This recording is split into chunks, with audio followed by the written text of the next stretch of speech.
Hello friends, welcome to Coding Host YouTube channel. In this video, I will explain a program string compression 1. So in this question, we will get a string in which we have repeating characters. So we have to remove the repeating characters from this string. So first I will write the program and then I will explain you. So first I will make another string z. So in this string, I will store the non-repeating characters from this string s. After that, I will take two char variables char c1 equal to s dot char at 0 and c2. So the first step we have to take is we have to store the character of this string s, which is at index 0. So at index 0 this character is f. So we have to store this f character in this string z. So for that I have taken this char variable c1 equal to s dot char at 0. Then I will write like this z equal to z plus c1. After that I will take a for loop for int I equal to 1. So we have to start this for loop from 1 because we already have stored the character from index 0 in this new string z and I less than s dot length and I plus plus. So I have taken these two char variables c1 and c2. So c1 equal to s dot char at I minus 1. So it will check the character which is at index I minus 1 and c2 equal to s dot char at I. So c2 will check the character at current index I. Then I will take if statement if c1 not equal to c2. Then in this z string we will add c2. So z equal to z plus c2 and in the last we will print our z string. So now let's run this program. So you can see that in the output we are only getting single characters and we are not getting any repeating characters. So now let's see how this program is working. So we have a string s. So first I will write all these characters with their indexes. After that we have a string z which is empty. Then I have taken two char variables c1 and c2. So c2 is empty right now, but in the c1 variable we have stored the character from this string s at index 0. So at index 0 we have character f. So in this c1 we have character f and after that we are storing this character in the z string. So in the z string we also get f. After that I have taken this for loop. This for loop will start from index 1. I will start from 1. So after that in the c1 variable we will store character which is at index I minus 1. So I is 1, 1 minus 1 is equal to 0. So at index 0 in the string s character is f.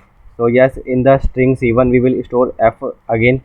Then in the c2 string we will store the character which is at index I. So I is 1 and at the index 1 character is also f. So in the c2 variable we also have f. Then it will check in this if statement if c1 is not equal to c2. So you can see that c1 has f and c2 also have f. So they are equal. So this if condition is false and it will not execute. Then I plus plus. So index will become 2. Now in the c1 variable we will store the character which is at index I minus 1. So 2 minus 1 is 1. So at index 1 we have f. So in the c1 we again store f. Then at c2 variable we will store element which is at index I. So at index 2 we have a. So in the c2 variable we have a. After that in this if statement it will check that if c1 not equal to c2. So you can see that in the c1 we have f and in the c2 we have a. So they are not equal. Yes. So in the z string now we will store c2. So z equal to z plus c2. In the z string we have f. So f plus a will become fa. So in the z string now we have fa. After that I plus plus.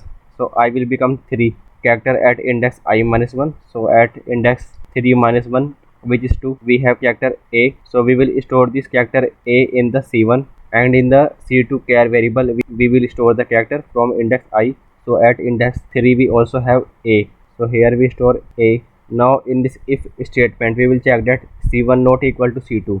So you can see that they are equal. Condition is false and it will not execute. Then I plus plus. So I will become 4. You can see that 4 minus 1 will become 3. At index 3 we have a. So we will store a in the c1 again. So here we have a and in the c2 so s dot char at I and I is 4. So at index 4 we have n. So in the c2 char we will store n.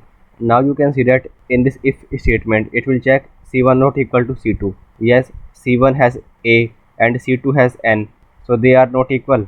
So then in the z string we will again store c2. So fa plus n, it will become fa n. Then I plus plus, I will become 5.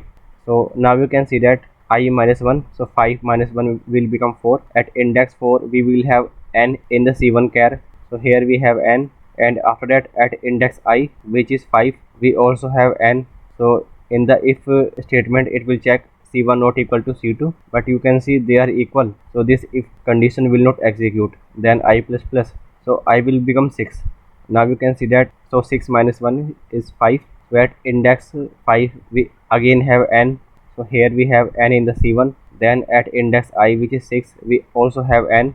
So in the c2 variable we also have n.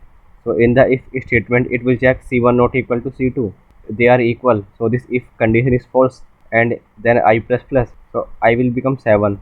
So when this for loop check here I is less than s dot length, so length of this string is 7 and I is also 7.